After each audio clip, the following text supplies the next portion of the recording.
রাসূল করিম সাল্লাল্লাহু আলাইহি ওয়াসাল্লাম বলেছেন,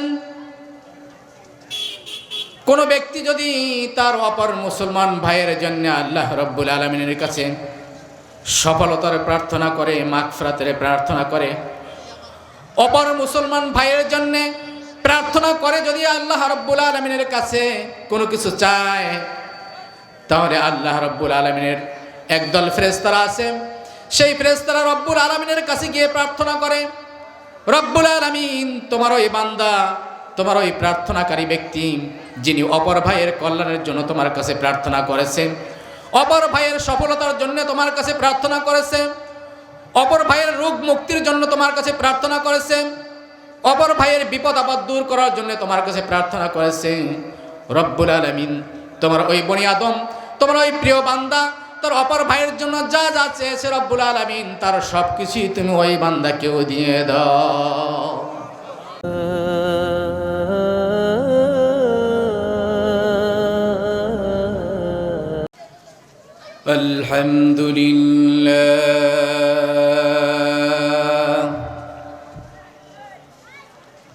আলহামদুলিল্লাহ রাব্বিল আলামিন, الصلاة والسلام على سيد الأنبياء والمرسلين وعلى آله وأصحابه أجمعين. أعوذ بالله من الشيطان الرجيم. بسم الله الرحمن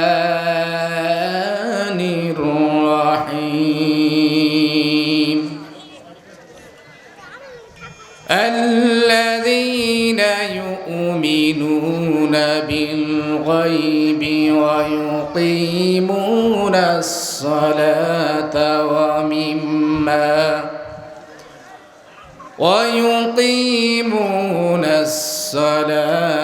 ومما رزقناهم ينفقون.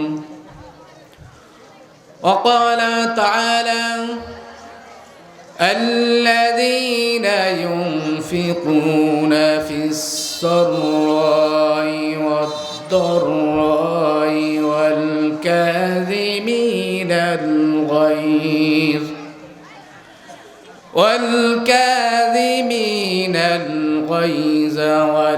والعافين عن الناس والله يحب المحسنين.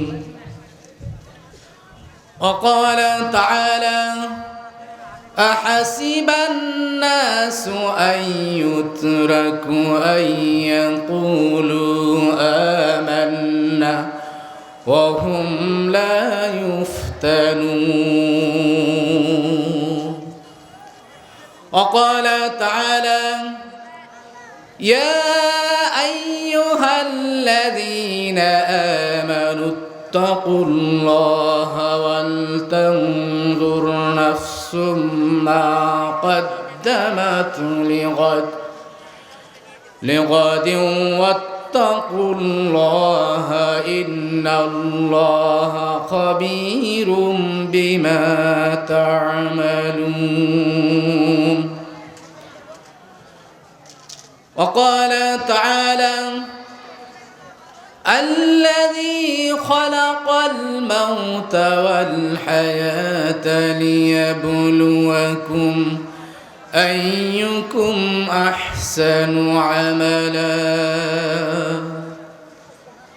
وقال تعالى: وأنفقوا مما رزقناكم من قبل أن يأتي أحدكم الموت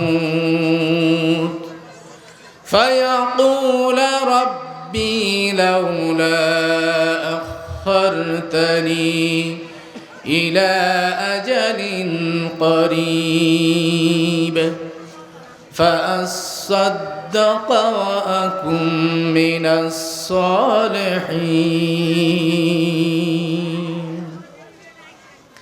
الله أكبر بسم الله الرحمن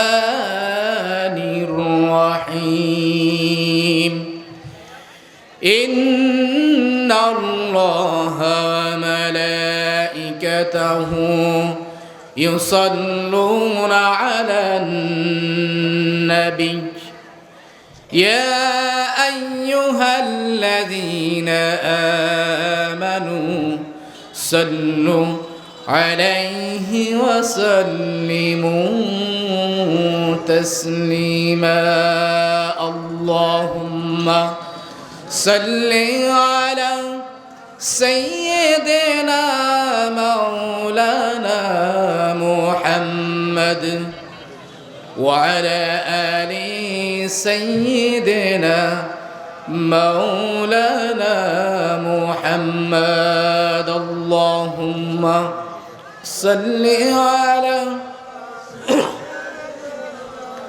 مولانا محمد وعلى آل سيدنا مولانا محمد محبতে পড়েন দরুদ ও মুমিন ভাই বসিয়া মোদের দুরুদ শোনেন নবীজি রওজা পাকে শুইয়া আল্লাহুম্মা সাল্লি আলা সাইয়্যিদিনা মাওলানা মুহাম্মদ ওয়া আলা আলি সাইয়্যিদিনা মাওলানা মুহাম্মদ দয়া করো রহম করো ওহে খোদা রব্বানা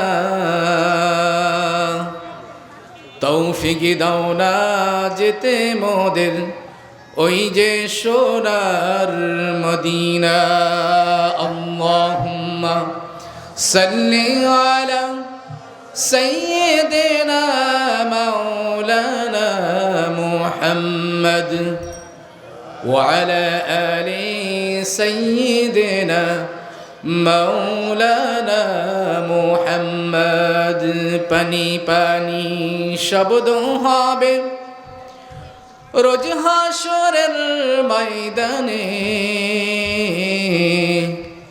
হৌজ কৌসার পানি দিয়ে ঠান্ডা করবেন নবীজি মোদের আল্লাহুম্মা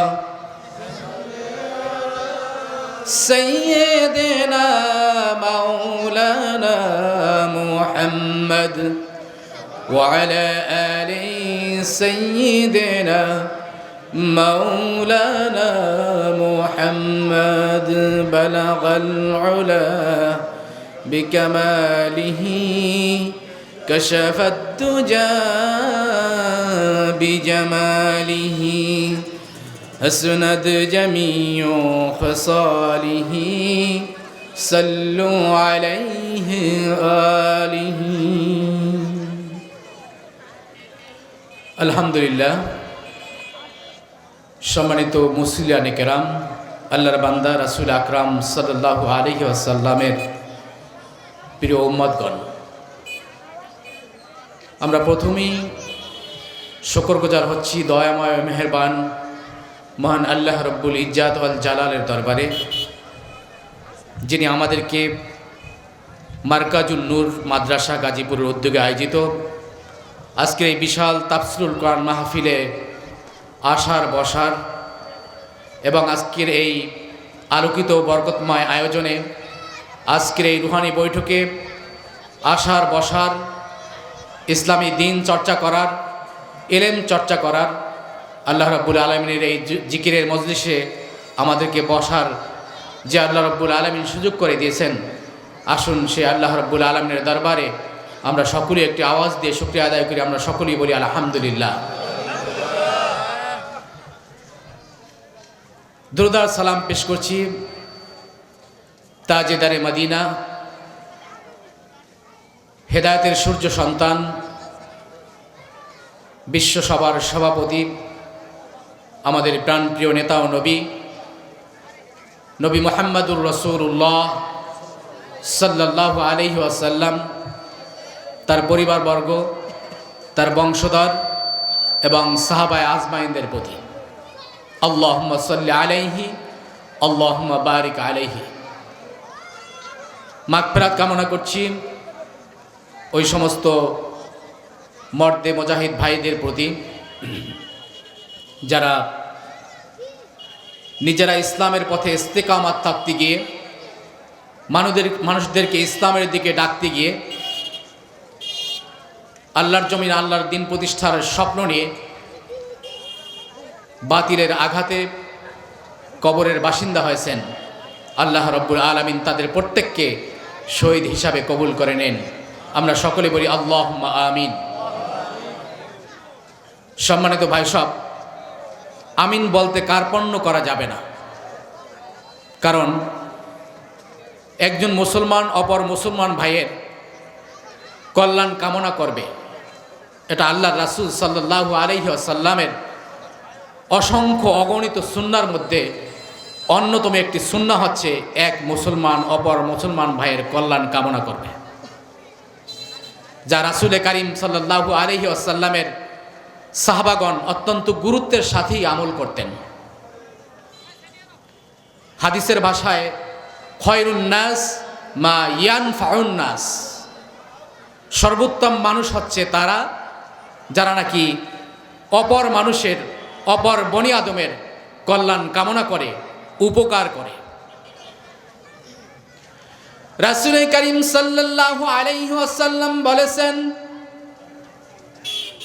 কোনো ব্যক্তি যদি তার অপর মুসলমান ভাইয়ের জন্য আল্লাহ রব্বুল আলামিনের কাছে সফলতার প্রার্থনা করে, মাগফিরাতের প্রার্থনা করে, অপর মুসলমান ভাইয়ের জন্য প্রার্থনা করে, যদি আল্লাহ রব্বুল আলামিনের কাছে কোনো কিছু চায়, তাহলে আল্লাহ রব্বুল আলামিনের একদল ফেরেশতারা আছে, সেই ফেরেশতারা রব্বুল আলামিনের কাছে গিয়ে প্রার্থনা করে, রব্বুল আলামিন তোমার ওই বান্দা, তোমার ওই প্রার্থনাকারী ব্যক্তি যিনি অপর ভাইয়ের কল্যাণের জন্য তোমার কাছে প্রার্থনা করেছেন, অপর ভাইয়ের সফলতার জন্য তোমার কাছে প্রার্থনা করেছে, অপর ভাইয়ের রোগ মুক্তির জন্য তোমার কাছে প্রার্থনা করেছে, অপর ভাইয়ের বিপদ আপদ দূর করার জন্য তোমার কাছে প্রার্থনা করেছে, রব্বুল আলামিন তোমার ওই বনি আদম, তোমার ওই প্রিয় বান্দা তার অপর ভাইয়ের জন্য যা যা চেয়েছে রব্বুল আলামিন তার সব কিছুই তুমি ওই বান্দাকেও দিয়ে দাও। অতএব ভাইরা আমার, আল্লাহ রব্বুল আলামিনের কাছে প্রার্থনা করার দরকার আছে না নাই? আল্লাহ রব্বুল আলামিনের কাছে মোনাজাত করার দরকার আছে না নাই? আল্লাহ রব্বুল আলামিনের কাছে অপর ভাইয়ের কল্যাণ কামনা করে, অপর ভাইয়ের সুস্থতা কামনা করে, অপর ভাইয়ের মাগফিরাত কামনা করে আল্লাহ রব্বুল আলামিনের কাছে দোয়া মোনাজাত করার আমাদের দরকার আছে না নাই?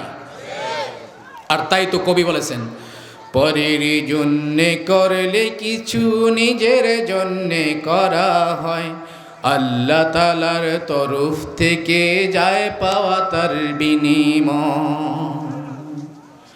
পরের জন্যে করলে কিছু নিজের জন্যে করা হয়, আল্লাহ তাআলার তরফ থেকে যায় পাওয়া তার বিনিময়। অন্য কারো জন্যে তুমি করলে মুনাজাত, তাও বিকল তোমার তরে তোমার তোলা হাত। অন্য কারো জন্যে তুমি করলে মুনাজাত, তাও বিকল তোমার তরে তোমার তোলা হাত। পরের জন্যে যা বিলাও তা সব তোমারই সঙ্গে রয়, আল্লাহ তাআলার তরফ থেকে যায় পাওয়া তার বিনিময়। পরের জন্যে করলে কিছু নিজের জন্যে করা হয়, আল্লাহ তাআলার তরফ থেকে যায় পাওয়া তার বিনিময়। পরের জন্যে করলে কিছু নিজের জন্যে করা হয়, আল্লাহ তাআলার তরফ থেকে যায় পাওয়া তার বিনিময়। সম্মানিত সুধী মণ্ডলী, প্রিয় ভাই সব, পরের জন্য কিছু করলে যে নিজের জন্য করা হয়, এরকম একটি ঘটনা দাউদ আলাইহিস সালাতু ওয়াস সালামের জীবনে আমরা দেখতে পাই। আল্লাহর নবী দাউদ আলাইহিস সালাতু ওয়াস সালাম মালাকুল মউতকে আজরাইল আলাইহিস সালাতু ওয়াস সালাম, মালাকুল মউতকে আজরাইল আলাইহিস সালাতু ওয়াস সালাম, মালাকুল মউত আজরাইল আলাইহিস সালাতু ওয়াস সালাম দাউদ আলাইহিস সালামের দরবারে প্রায় আসতেন। দাউদ আলাইহিস সালামের সাথে সময় কাটাতেন, কথাবার্তা বলতেন, গল্প গুজব করতেন। একদিন হঠাৎ করে মালাকুল মউত আজরাইল আলাইহিস সালাতু ওয়াস সালাম দাউদ আলাইহিস সালামের দরবারে প্রবেশ করলেন। দাউদ আলাইহিস সালাম জিজ্ঞেস করলেন, হে মালাকুল মউত, হে আজরাইল, তুমি কি আজকে আমার জান কবজ করার জন্য এসেছো, নাকি অন্য অন্য দিনের মতো সময় কাটানোর জন্য, গল্প গুজব করার জন্য, কথাবার্তা বলার জন্য এসেছো? মালাকুল মউত বলছে, হে আল্লাহর নবী, হ্যাঁ, আজকে জান কবজ করার জন্য এসেছি, তবে আপনার জান কবজ করার জন্য আসি নাই। আপনার পাশে যে ব্যক্তি বসা আছে ওনার জান কবজ করার জন্য এসেছি। এখন বোঝেন যার কথা বলা হয়েছে তার অবস্থাটা কি। মালাকুল মউত এই কথা বলে দাউদ আলাইহিস সালামের দরবার থেকে চলে গেলেন। যেই ব্যক্তিকে উদ্দেশ্য করে বলা হয়েছিল এই ব্যক্তির জান কবজ করার জন্য আমি এসেছি, সেই ব্যক্তিও দাউদ আলাইহিস সালামের দরবার থেকে বিদায় নিয়ে তার বাসস্থানের দিকে চলে যাচ্ছেন। পথিমধ্যে একজন ভিক্ষুক এসে ওই ব্যক্তির কাছে সাহায্য চাইলেন। ভাই, আমি দীর্ঘদিন যাবৎ অভুক্ত, আমার পেটে কোনো খাদ্য নাই, আমি একজন অসুস্থ ব্যক্তি, আমি একজন বৃদ্ধ মানুষ, আমি কোনো কাজকর্ম কোনো কিছুই করতে পারি না, আমাকে আল্লাহর খুশির জন্যে আল্লাহর রাস্তায় আমাকে কিছু দান করেন। ওই সেই ব্যক্তি, যেই ব্যক্তিকে উদ্দেশ্য করে বলা হয়েছিল ওই ব্যক্তির জান কবজ করার জন্য আমি এসেছি, ওই ব্যক্তি তার পকেট থেকে 6 দিরহাম বের করে ভিক্ষুককে দিয়ে দিলেন। তিনি আবার তার বাসস্থানের দিকে চলতে থাকলেন। পথিমধ্যে মালাকুল মউত এসে বলছে, আসসালামু আলাইকুম ওয়া রাহমাতুল্লাহ, আমি মালাকুল মউত আজরাইল আলাইহিস সালাতু ওয়াস সালাম আপনার জান কবজ করার জন্য এসেছি। আল্লাহ রাব্বুল আলামিন বললে, হে মালাকুল মউত, স্টপ, মালাকুল মউত তুমি থেমে যাও। মালাকুল মউত বলছে, রব্বুল আলামিন আপনি যার জান কবজ করার জন্য বলেছেন আমি তো ঠিক জায়গা মতো, ঠিক ঠিকানা মতোই আমি এসেছি। তার নিজের নাম ঠিক আছে, বাবার নাম ঠিক আছে, তার ঠিকানা ঠিক আছে, তার সম্পূর্ণ বায়োডাটা ওকে, তাহলে কেন তার জান কবজ হবে না? জানতে চাইলেন আর কি আল্লাহ রব্বুল আলমিনের কাছে। এটা তো রব্বুল আলমিনকে সার্চ করা না, জানতে চাওয়া। আল্লাহ রব্বুল আলমিন বললেন, হে আজরাইল, আমার এই বান্দা কিছুক্ষণ পূর্বে আমার রাস্তায় 6 দিরহাম দান করেছে, অতএব এই 6 দিরহাম দান করার ওসিলায় আমি তার জীবনের 60 বছরের হায়াত আরো বৃদ্ধি করে দিয়েছি। অতএব সম্মানিত ভাইরা আমার, দানের শক্তি এমনই শক্তি, দানের পাওয়ার এমনই পাওয়ার। দান একটি শক্তিশালী ইবাদত, দান একটি পাওয়ারফুল ইবাদত। পানির শক্তি যেরকম আগুনকে মিটিয়ে দেয়, দানের শক্তি সেরকম গুনাহকে মিটিয়ে দেয়। অতএব ভাইরা আমার, আল্লাহর রাস্তায় দান করার দরকার আছে না নাই? মসজিদে দান করার দরকার আছে না নাই? গরিব দুঃখী অসহায় ইয়েতিম সুবিধা বঞ্চিত মানুষগুলোকে দান করার দরকার আছে না নাই? ইসলামী আন্দোলন সংগঠনে দান করার দরকার আছে না নাই? মাদ্রাসায় দান করার দরকার আছে না নাই? আল্লাহর রাস্তায় আমাদেরকে দান করতে হবে। এই দানের মাধ্যমে আল্লাহ রাব্বুল আলামিন আমাদের বালা মুসিবতকে দূর করে দিবেন, আমাদের গুনাহকে মিটিয়ে দিবেন। আল্লাহ রাব্বুল আলামিন আমরা যে আকাঙ্ক্ষা করি, আমরা যে স্বপ্ন দেখি, আল্লাহ রাব্বুল আলামিন সেই স্বপ্ন, সেই আশা এই দানের মাধ্যমে পূরণ করে দিবেন। আমরা সকলে বলি আল্লাহুম্মা আমিন। সম্মানিত ভাই, সব মাদ্রাসায় সহযোগিতা করার আমাদের দরকার আছে। আজকে একটি মাদ্রাসার উদ্যোগেই এই বেস্তের বাগানের ব্যবস্থা করা হয়েছে। আজকে অনেক ভাইরা এই মাহফিলকে কেন্দ্র করে এখানে এসেছেন, কিন্তু তারা এই ভেস্তের বাগানের ভিতরে ঢোকার তৌফিক তাদের হয় নাই। তারা এখনো শয়তানের কুমন্ত্রণায় পরাজিত হয়ে এখনো দোকানে আড্ডাবাজি করছে, হাঁটাচলা করছে, গল্প গুজব করছে। আজকে তারা যদি বুঝতো এই যে বৈঠক, এই যে বেহেশতের বাগান, এই যে রুহানি বৈঠকে আমরা উপস্থিত হয়েছি, এটার গুরুত্ব যদি তারা উপলব্ধি করতে পারত, তাহলে এখানে মানুষের জায়গা দেওয়া কি সম্ভব ছিল ভাই? এখানে মানুষের জায়গা দেওয়া সম্ভব ছিল না। এই স্থান সম্পর্কে আল্লাহ রাসূল সাল্লাল্লাহু আলাইহি ওয়াসাল্লাম সরাসরি বলেছেন, এই জিকিরের মজলিসগুলো হচ্ছে আল্লাহ রাব্বুল আলামিনের বেহেশতের বাগানের মতো। শুধু তাই নয়, রাসূল করিম সাল্লাল্লাহু আলাইহি ওয়াসাল্লাম তার বাসস্থান থেকে মসজিদে নববীর ভিতরে ঢুকে গেলেন। দেখলেন মসজিদে নববীর এক কোণে বসে সামান্য কিছু সাহাবীরা তারা কথাবার্তা বলতেছেন। রাসূল করিম সাল্লাল্লাহু আলাইহি ওয়াসাল্লাম মসজিদে ঢোকার পূর্বেই দেখে যে ফেরেশতারা তাদেরকে নিয়ে প্রশংসা করতেছে। বাসস্থান থেকে মসজিদে নববীতে ঢুকবেন, পথিমধ্যেই ফেরেশতারা দেখতেছেন মসজিদে বসে যারা কথাবার্তা বলতেছে, দিন সম্পর্কে কথা বলতেছে, তাদের ব্যাপারে ফেরেশতারা প্রশংসা করতেছেন এবং তারা নেকি নিয়ে কারাকারি করতেছেন যে কার আগে কে নেকি আল্লাহ রাব্বুল আলামিনের দরবারে পৌঁছে দেবে। তো রাসূল করিম সাল্লাল্লাহু আলাইহি ওয়াসাল্লাম মসজিদে নববীর ভিতরে ঢুকে সাহাবীদের কাছে গিয়ে বসলেন। বসে বললেন, তোমরা এখানে কি কথা বলছিলে বলো তো, তোমরা এখানে কি আলাপচারি করতেছিলে? একজন সাহাবী উঠে বললেন, হে আল্লাহ রাসূল, আমরা এ কথাই বলতেছিলাম আল্লাহ রাব্বুল আলামিনের সৃষ্টি রহস্য নিয়ে, আপনার মতো একজন রাসূল পেয়েছি আমরা, এটা নিয়ে আমরা সাহাবা একরামদের মতো শক্তিশালী ইমানদার পেয়েছি, বন্ধু পেয়েছি, এই সমস্ত বিষয় নিয়ে আমরা কথাবার্তা বলতেছিলাম। দ্বিতীয়বার আল্লাহ রাসূল সাল্লাল্লাহু আলাইহি ওয়াসাল্লাম আবারও প্রশ্ন করলেন, না তোমরা বলো আসলে তোমরা এখানে কি করতেছিলে? দ্বিতীয়বারও তারা বললেন, হ্যাঁ আল্লাহ রাসূল, হ্যাঁ আল্লাহর নবী, আমরা আপনার প্রশংসা করতেছিলাম, আপনার মতো নবী পেয়েছি, সাহাবীদের মতো শক্তিশালী ইমানদার আমরা বন্ধু হিসাবে পেয়েছি, আল্লাহ রাব্বুল আলামিনের সকল সৃষ্টি রহস্য নিয়ে আমরা কথা বলতেছিলাম। তৃতীয়বার আবারও রাসূল করিম সাল্লাল্লাহু আলাইহি ওয়াসাল্লাম তাদেরকে সার্চ করে আবারও বলেন, আসলেই বলো তোমরা কি জন্য এখানে এসেছো, কি কথাবার্তা বলেছো? তারা একই কথা বললেন। তখন রাসূল করিম সাল্লাল্লাহু আলাইহি ওয়াসাল্লাম তাদেরকে লক্ষ্য করে বললেন, দেখো তোমাদেরকে সন্দেহবশত আমি এই প্রশ্ন 3 বার করি নাই, তোমাদেরকে এজন্য আমি প্রশ্ন করছি যে তোমরা এমন কি আমল এখানে বসে করেছো যে আমলের কারণে ফেরেশতারা তোমাদের নেকি নিয়ে কারাকারি লাগিয়ে দিয়েছে। অতএব সম্মানিত ভাই সব, আমরা এখানে যারা আসছি আমরা কি ঠকেছি না জিতেছি? অতএব এখনও যে ভাইরা বাইরে ঘোরাফেরা করছেন তাদেরকে এখানে আসার জন্যে, বেহেশতের বাগানে প্রবেশ করার জন্যে সবিনয় অনুরোধ করছি। সম্মানিত ভাই সব, এই বৈঠকের মর্যাদা এখানেই শেষ নয়। আজকে আমরা এখানে বসেছি, আমরা আমাদের সামনে মানুষ দেখতেছি, পিছনে মানুষ দেখতেছি, ডানে মানুষ দেখতেছি, বামে হয়তো মানুষ দেখতেছি, চতুর্দিকেই আমাদের চতুর্দিকেই মানুষ আছে।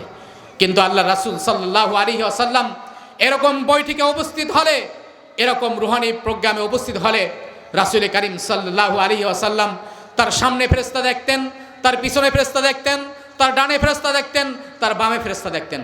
এমনকি যতটুকু আয়তনের মধ্যে এই জিকিরের মজলিস, এই পুরা জায়গাটা, ভূমি থেকে জমিন থেকে শুরু করে আসমান পর্যন্ত পুরা জায়গাটা রাসূল করিম সাল্লাল্লাহু আলাইহি ওয়াসাল্লাম ফেরেশতা দ্বারা পরিপূর্ণ দেখতেন।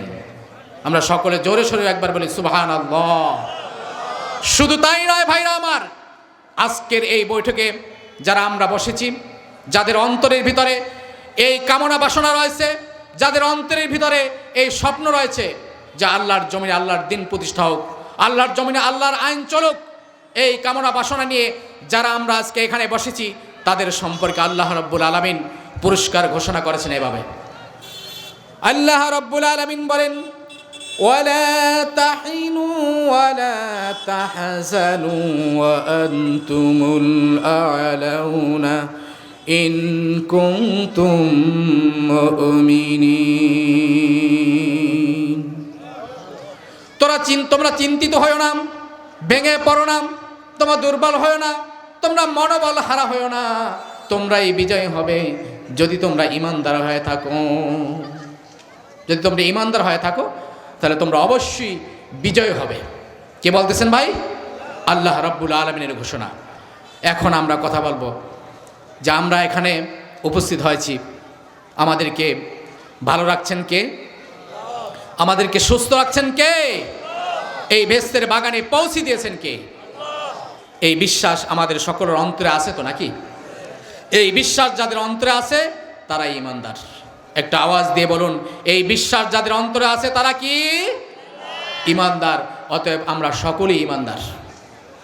তবে আমাদের ঈমানকে যদি পরিমাপ করা হয়, আমাদের ঈমানকে যদি ওজন দেওয়া হয়, তাহলে দেখা যাবে কারো ঈমান 0.5%, কারো ঈমান কোয়ার্টার, কারো ঈমান 60, 70 অথবা 80।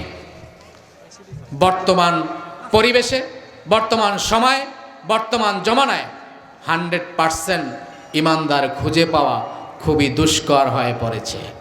ঠিক না বে ঠিক ভাইরা আমার? এটা আমি এজন্যই বলছি, আপনারা হয়তো কারণ জানতে চাইবেন।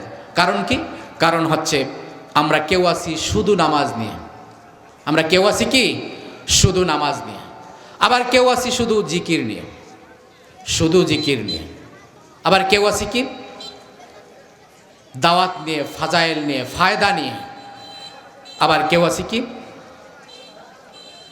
কেউ আছে কবর পূজা, পীর পূজা, মাজার পূজা নিয়ে, আবার কেউ আছে জিহাদ দিয়ে, আবার বড় একটা অংশ আছি আমরা মানে গোলালুর মতো অবস্থা। সব মাছের তরকারি কি গোলালু, গোলালু মার্কা কিছু আমরা আছি। সেটা কিরকম? আল্লামা দিলওয়ার হোসেন সাঈদী রাহিমাহুল্লাহ তিনি ছোট্ট একটা উদাহরণ দিয়ে এভাবে বলেছেন যে কোনো এক ব্যবসায়ী মারা গেলেন। গল্প তো গল্পই, গল্প মনের অন্তরের আনন্দের খোরাক। গল্পে দুইটা জিনিস মৌলিকভাবে পাওয়া যায়, একটা হচ্ছে অন্তরের খোরাক, আর একটি হচ্ছে অন্তরের আনন্দের খোরাক, আর একটি হচ্ছে শিক্ষা। গল্পটি খুবই ছোট্ট, ব্যবসায়ী ভাই যারা আছেন তারা মন খারাপ করবেন না, ব্যবসায়ীদেরকে নিয়ে গল্পটা হচ্ছে এরকম যে একজন ব্যবসায়ী মারা গেলেন, তাকে কবরস্থ করা হলো। কবরে ফেরেশতা চলে আসলেন।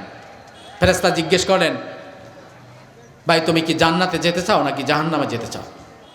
ব্যবসায়ী বললেন, ভাই আমি জান্নাতও চিনি না, জাহান্নামও চিনি না, যেখানে 2 টাকা লাভ আছে সেখানে আমাকে দাও। তাহলে আমাদের সমাজেও এরকম অনেক লোক আছে, কোন জায়গায় আল্লাহ রাসূলের নিষেধ আছে, কোন জায়গায় আল্লাহ রাব্বুল আলামিনের নির্দেশ আছে, কোন কাজে কোন আমলে আল্লাহ নাখোশ, আল্লাহ নারাজ, কোন কাজে আল্লাহ রাব্বুল আলামিন খুশি, কোন কাজে কোন আমলে রাসূল করিম সাল্লাল্লাহু আলাইহি ওয়াসাল্লাম খুশি, এটার আমরা ধার ধারি না। এই যে গোলালুমার কাজে লোকদের কথা বলেছি, তারা ইসলাম ততটুকুই মানে যতটুকু তার স্বার্থের কাজে লাগে। ঈদকে মানে, কোরবানিকে মানে, সেখানে আনন্দ আছে, উল্লাস আছে। তারপরে 40াকে মানে, সেখানে খাওয়া দাওয়া আছে। সুন্নতে খাতনাকে মানে, সেখানে আনন্দ আছে, খাওয়া দাওয়া আছে। সিরাতুন নবী, মিলাদুন নবী, এগুলো তারা খুব ভালোভাবেই পালন করে, কারণ ওখানে স্বার্থ আছে, আনন্দ আছে, উল্লাস আছে, অর্থ আছে, খরচ আছে, জিলাপি আছে, এগুলো খুব ধুমধামের সাথেই পালন করে। কিন্তু তাদেরকে যখন ইসলামের মৌলিক বিষয় বলা হয়, যখন বলা হয় 5 ওয়াক্ত নামাজ জামাতের সাথে আদায় করতে হবে, এটা তাদের কাছে ভালো লাগে না। যখন আল্লাহর রাস্তায় দানের কথা বলা হয়, তখন এটা ভালো লাগে না। যখন তাদেরকে ইসলামী সংগঠনের পক্ষে কাজ করতে বলা হয়, তখন এটা ভালো লাগে না। তাদের কাছে সবচেয়ে তাদের মেজাজটা খারাপ হয়, মনটা খারাপ হয়, মানে মেজাজটা হট হয়ে যায় তখন যখন তাদেরকে বলা হয় ইনফাক ফি সাবিলিল্লাহ, বিশেষ করে আল্লাহর রাস্তায় যখন দান করতে বলা হয়, এই সময় তাদের মন মেজাজটা খুব বেশি খারাপ হয়। জুমার মসজিদে যখন তাদের সামনে দান বাক্সটা আসে, তখন এই দান বাক্সটাকে ধাক্কা মেরে দূরে সরিয়ে দেয়। কোনো এক বক্তা বলেছেন, তুমি আল্লাহর রাস্তায় দানের এই বাক্সটাকে ধাক্কা দিয়ে দূরে ফেলে দিলে, দূরে সরিয়ে দিলে, কাল কিয়ামতের দিন তোমার কাছ থেকে জান্নাতকেও আল্লাহ রাব্বুল আলামিন এভাবে দূরে সরিয়ে দিবেন। সম্মানিত ভাইরা আমার, দিন যায় রাত আসে, রাত যায় দিন আসে, সপ্তাহ যায় মাস আসে, মাস যায় বছর আসে। এই যে এভাবে আমাদের জীবন থেকে সময়গুলো চলে যাচ্ছে, অতিবাহিত হচ্ছে, এর ফলে কি হচ্ছে? আমরা কি মৃত্যুর দিকে এগিয়ে যাচ্ছি নাকি মৃত্যু থেকে দূরে সরে যাচ্ছি? আমরা অবশ্যই মৃত্যুর দিকে এগিয়ে যাচ্ছি।